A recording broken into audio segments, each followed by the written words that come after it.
Bizkaia izan da euskal ekonomiaren motorra historian zehar, eta hori horrela izan da gure ekonomian industriak sekulako pisua izan duelako. Baina zoritxarrez gauzak asko aldatu dira azken hamarkadan. Gaur egun industriak bai langile kopuruari dagokionez, baita ere barne produktu gordinak daukan pisuari dagokionez, pisu asko galdu du Bizkaian, eta horri aurre egin behar diogu. Besteak beste, gertatutakoa izan da industriaren osaketaren evoluzioa, industria asturaren desagerpena, baina baita ere politika industrial eraginkorren baten ezaren ondorioa. Beraz, Bizkaiak berriro bultzatu behar du industria eta berreskuratu behar du bere bokazio industriala. Euskal Herria Bilduk proposatzen du hori egitea Industria 5.0 kontzeptuaren inguruan. Industria 5.0 da industria teknologikoa, aurreratua, baina baita ere aintzat hartzen dituena faktore sozialak eta ingurumena. Uste dugu horri gehitu behar diogu lidergo publiko aktibo bat, politika industrial sendo eta aktibo bat garatzeko. Eta esan behar dugu hemen Arratian horrelako desindustrializazio prozesuak ere pairatu izan direla. Bizkaia polizentrikoa da. Eskualde bakoitzak bere nortasuna dauka maila guztietan eta baita ere maila ekonomikoan. Horregatik eskualde bakoitzari aitortu egin behar zaio bere bide estrategikoa definitzeko aukera eta baita ere instituzioetatik bide hori jorratu ahal izateko baliabideak eman behar zaizkio.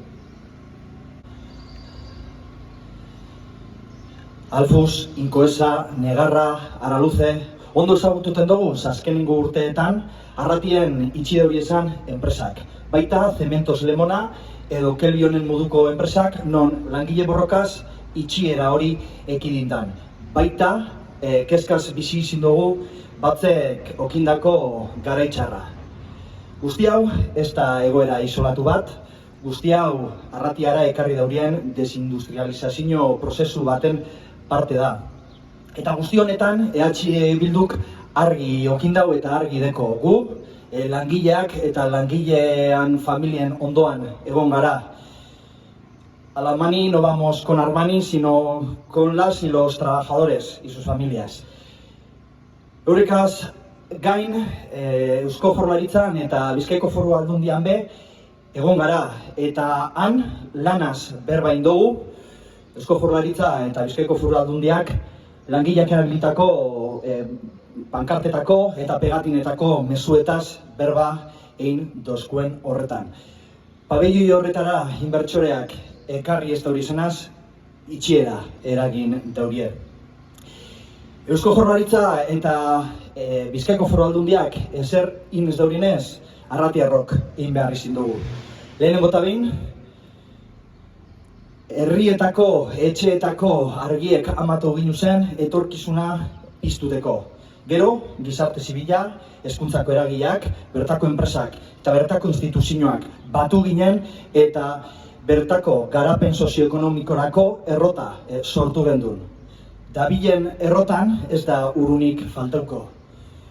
Eta errota horretatik etorri dire gaur egun go enpresen errotzea, inbertsio ezberdinek. Arratiko EH Bildun eta EH Bildun argi dekogu Arratian lan eta bizi gure dugule. Eta urrun horregaz, errotaren urrun horregaz ogi egiteko badakaguz gure gatza, orioa eta legamie. Eta zelanez okin bat, Iker izenekoa. Arratiako garapen sozioekonomikorako Iker dalako bidelaguna.